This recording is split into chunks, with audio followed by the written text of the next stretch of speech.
नमस्कार दोस्तों, स्वागत करता हूँ आपको मेरे YouTube चैनल पे और एक नई वीडियो में। पिछले एक महीने में जो कुछ हो रहा है देश में, यकीनन आप लोगों का आंखें खुल जाने चाहिए। दिल्ली के चीफ मिनिस्टर और आम आदमी पार्टी के लीडर अरविंद केजरीवाल जी को अरेस्ट किया गया। ईडी ने उनको prevention of money laundering act PMLA तहत दिल्ली की लिकर स्कैम को लेकर गिरफ्तार किया है। साल 2018 prevention of money laundering act में बड़ा चेंजेस किया गया। इसमें जब तक आप खुद को कोर्ट में इनोसेंट डिक्लेयर नहीं कर पाते हो, तब तक आपको बेल नहीं मिलेगा। सबसे बड़ी बात यह है कि इंडिपेंडेंट इंडिया में कोई मौजूदा सीएम जो कि सीएम की सत्ता पर होने के बाद भी गिरफ्तार किया गया है।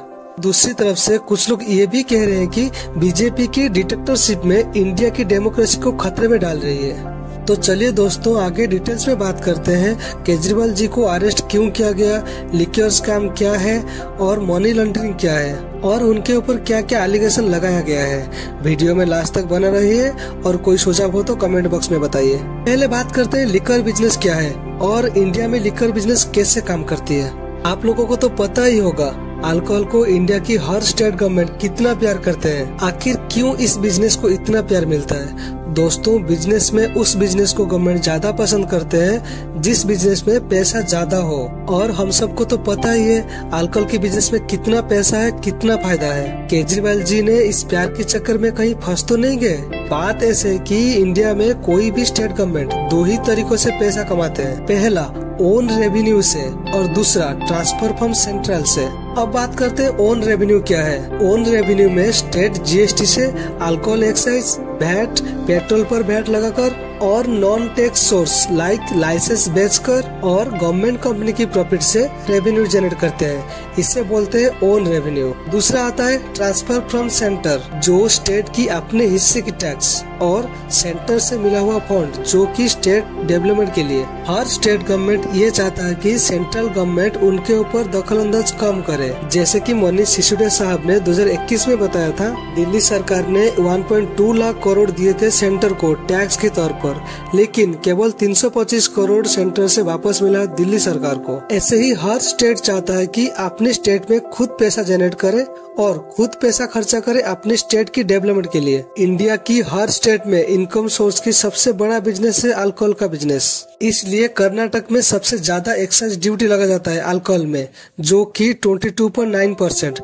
उसके बाद यूपी में 22.3%, पंजाब में 21.2%, वेस्ट बंगाल में 20.8% और दिल्ली में 19.9%। ISWAI रिपोर्ट के तहत जो अल्कोहल बोतल की प्राइस गोवा में 100 रुपया है, उसके प्राइस कर्नाटक में 513 रुपया है। यूपी गवर्नमेंट ने एक न्यू अल्कोहल पॉलिसी लॉन्च किया था, जिसमें उनका अल्कोहल से रेवेन्यू 3 साल में 3 गुना हो गया। जनरली होता यह है कि जिस प्रोडक्ट का दाम बढ़ जाता है उसका डिमांड थोड़ा सा कम हो जाता है, लेकिन अल्कोहल में ऐसा नहीं होता। चाहे प्राइस 2 से 3 गुना हो जाए, पर अल्कोहल की सेल में कोई फर्क नहीं पड़ता। केजरीवाल जी ने अल्कोहल से पैसा कमाने के लिए दिल्ली में 3 चीजों के ऊपर काम करना चाहा। पहला, कस्टमर को बेस्ट सर्विस देंगे, यानी कि कस्टमर को लाइन पे खड़ा नहीं होना पड़ेगा। दूसरा, हरियाणा में जो अल्कोहल की प्राइस है उससे सस्ते प्राइस में देंगे। और तीसरा, अल्कोहल से करप्शन को कम करेंगे। चाहे देश में करप्शन कम हो ना हो, लेकिन अल्कोहल में करप्शन नहीं होना चाहिए। पहले दिल्ली गवर्नमेंट की पूरी कंट्रोल था होलसेल बिजनेस पर और 60% कंट्रोल था रिटेल बिजनेस पर। दिल्ली में टोटल 635 अल्कोहल रिटेल शॉप था और उससे होने वाले 60% कमाई से गवर्नमेंट चलाया जा रहा था। दिल्ली सरकार ने सोचा कस्टमर को बेटर सर्विस देने के लिए अल्कोहल बिजनेस को प्राइवेटाइजेशन करना पड़ेगा। प्राइवेटाइजेशन करने के लिए एक न्यू एक्साइज पॉलिसी लाना होगा। साल 2021 में न्यू एक्साइज पॉलिसी लाया गया। पॉलिसी का हेड थे मनीष सिसोदिया साहब, जितेंद्र जैन, कैलाश गोहल्त और इससे ऊपर थे अरविंद केजरीवाल, जिन्होंने बोला था लिक्योर माफिया को डिस्ट्रॉय करने जा रहे हैं, जैसे वाटर, एजुकेशन, इलेक्ट्रिक माफिया को डिस्ट्रॉय किए थे। न्यू लिक्योर पॉलिसी में 32 जोन में टोटल 849 अल्कोहल रिटेल शॉप रहेंगे। दिल्ली सरकार ने सोचा न्यू एक्साइज पॉलिसी से अल्कोहल से 3 तरीके से पैसा कमाया जाए। पहला, अल्कोहल की लाइसेंस बेचकर। दूसरा, अल्कोहल मैन्युफैक्चर में एक्साइज ड्यूटी लगाकर। और तीसरा, रिटेल शॉप पर वैट लगाकर। पहले अल्कोहल लाइसेंस बेचने के लिए बीड किया गया, जिसमें टोटल 221 करोड़ डिपॉजिट करना होगा और उसमें 27 रिटेल शॉप रहेंगे। लेकिन सिर्फ 20 बीडर को ही अलॉटमेंट किया गया, जिसमें से 5000 करोड़ दिल्ली गवर्नमेंट को मिला था। इंडिया की दूसरी स्टेट से भी बीडर आए थे, जैसे कि तेलंगाना, आंध्र प्रदेश, कर्नाटका और तमिलनाडु। कुछ दिन के बाद दिल्ली सरकार के ऊपर 132 लीगल केसेस आए न्यू एक्साइज पॉलिसी को लेकर, और लोगों का ये कहना है कि दिल्ली सरकार ने बड़ा बिजनेसमैन को ही फेवर कर रहे हैं, क्योंकि बीट करने का टाइम 5 लाख देना पड़ा था जो कि नॉन रिफंडेबल था, और EMD 30 करोड़ देना पड़ा था एक जोन के लिए। अगर 2 जोन है तो 60 करोड़, और ये अमाउंट रिफंडेबल था अगर आपको बीड नहीं मिला तो, और 500 स्क्वायर मीटर की जमीन भी चाहिए था। छोटे बिजनेसमैन ये सब एफोर्ड नहीं कर पाएंगे। उसके बाद दिल्ली में प्राइस वॉर स्टार्ट हो गया, जिससे कई बिजनेसमैन ने तो अपना लाइसेंस सरकार को वापस भी कर दिया, और 32 जोन में से 9 जोन खाली हो गया। जुलाई 2022 में ये आंकड़ा घटकर सिर्फ 464 रिटेल शॉप ही बचा था। जुलाई 2022 में दिल्ली के चीफ सेक्रेटरी नरेश कुमार ने एक रिपोर्ट सबमिट करते हुए LGBK सक्सेना को बताया कि न्यू एक्साइज पॉलिसी में बहुत सारा इरेगुलरिटी है।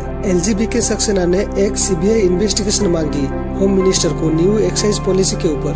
नरेश कुमार अपनी रिपोर्ट में बताया था कि कई सारे इरेगुलरिटी है जिससे कि स्टेट को लॉस हो रहा है। पहला, 144 करोड़ रिटर्न कर दिया गया कंपनी को कोविड के नाम से, और कंपनी को NOC भी नहीं मिला, लेकिन कंपनी को डिपॉजिट मनी रिफंड भी कर दिया गया। कई कंपनी को लाइसेंस मिला था जो कि सीक्रेटली एक साथ काम करते थे। पॉलिसी में कई सारी चेंजेस किया गया था बिना LG और कैबिनेट के अप्रूवल से, और ये भी बताया गया कि सारे कंपनी का पैसा लेकर आम आदमी पार्टी पंजाब के इलेक्शन में लगाया था। 31 जुलाई 2022 को आम आदमी पार्टी ने डिक्लेयर कर दिया कि न्यू एक्साइज पॉलिसी हटाकर ओल्ड पॉलिसी इम्प्लीमेंट कर रहे हैं। उससे ठीक 17 दिन के बाद CBI ने एक नोटिस जारी किया जिसमें मनीष सिसोदिया साहब के साथ और 15 गवर्नमेंट ऑफिसर भी थे। कुछ दिन के बाद ED ने एक केस फाइल किया। ये case prevention of money laundering act PLMA के तहत था। सितंबर 2022 से फरवरी 2023 तक कई लोग अरेस्ट किए गए। केस बड़ा हो जा रहा था जब ED ने तेलंगाना की CM KCR की बेटी के कविता के नाम चार्जशीट में देता है। सितंबर 2023 को ED ने मनीष सिसोदिया साहब को गिरफ्तार किया, और हाई कोर्ट से उनको बेल भी नहीं मिला। मनीष सिसोदिया के ऊपर ED ने चार्जशीट दिया कि 100 करोड़ लिए थे साउथ ग्रुप से न्यू एक्साइज पॉलिसी को साउथ ग्रुप की फेवर में करने के लिए। अरविंद केजरीवाल को 8 बार समन आया ED की तरफ से, लेकिन कोई रिप्लाई नहीं दिया गया। 17 मार्च 2024 को 9 बार समन जारी करते हैं। अगले 2 दिन में ED ने 10वां समन जारी करते हुए केजरीवाल जी को गिरफ्तार कर लिया गया। CBI की चार्जशीट में बताया गया कि इंदु स्पिरिट को लाइसेंस मिला था होलसेल बिजनेस में, और खाव वाली कंपनी को 2 जोन में लाइसेंस मिला था। CBI ने बताया इस कंपनी के पीछे बहुत सारे कंपनी थी, लेकिन सिमिलैरिटी थी साउथ ग्रुप की। के कविता तो डायरेक्टली कोई भी कंपनी का ओनर नहीं थे, लेकिन साउथ ग्रुप को रिप्रेजेंट कर रहे थे। CBI के रिपोर्ट के हिसाब से होलसेलर की फीस 5% से बढ़ाकर 12% कर दिया गया साउथ ग्रुप को फेवर करने के लिए, और ये चेंजेस हुआ बिना किसी अप्रूवल से। इस चेंजेस की वजह से साउथ ग्रुप को 10 महीने में 338 करोड़ का फायदा हुआ। मनीष सिसोदिया ने उनके फॉर्मर सिक्योरिटी को एक पेपर में लिखकर बोला था चेंजेस करने के लिए, और ये सब हुआ था केजरीवाल जी के घर पे। ED ने ये बताया केजरीवाल जी ने के कविता से 100 करोड़ लिए थे, और ये 100 करोड़ गोवा के इलेक्शन में यूज किया गया है। ये सब एविडेंस से ED ने केजरीवाल जी को अरेस्ट किया है। जब ED और PIMA मिल जाते हैं तब बड़ी भयानक चीज हो जाती है अपोजिशन के लिए।